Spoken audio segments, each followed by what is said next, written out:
आपणकर वर्षकू 3 वर्षर पिला pre school kid तो ओजन ठीक मात्रा रे बढ़ुनी जमती कि छोट बेले बढ़ुला। तो आर कारण मुख्यतः पिला मानकर पिकी इटिंग माने चूजी हो जावा खाद्य आइटम नहींकिना बेसी क्षीर पीउथिबा किंबा भोक न लगुवा कारण हो पारे।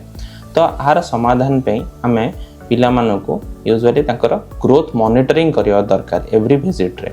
ता सहित पिला मानकर डाइट रे आमे मॉडिफाई करिकिना जेमति कि कम खाद्य रे बेसी कैलोरी इनटेक रहिबो सेही अनुसार आमे तांको फीड दबा दरकार। सेथरे केमिति आमे फीड रे कैलोरी का मात्रा बढ़ाई परिबा पिला मानकर खाद्य रे घियो मिसेइबा ड्राई फ्रूट मिक्सचर मिसेइबा सप्ताह को 2 ରୁ 3 थर अंडा ऐड करिबा ता सहित हमको प्रोटीन रिच एनर्जी फूड वाला आमे तांको प्रोवाइड करिबा दरकार। आउ आमे केतेबेला डाक्टर को परामर्श नबा जदि आपणकर पिलार ओजन लास्ट 3 मास हेलानी बढ़ू नाही किंबा पिला बारंबार सिक होउची किंबा बारंबार हॉस्पिटल विजिट करिया पड़ुची तेबे आपण आपणकर पेडियाट्रिशियन सहित एही विषय रे डिस्कस करिबा नित्यांत आवश्यक।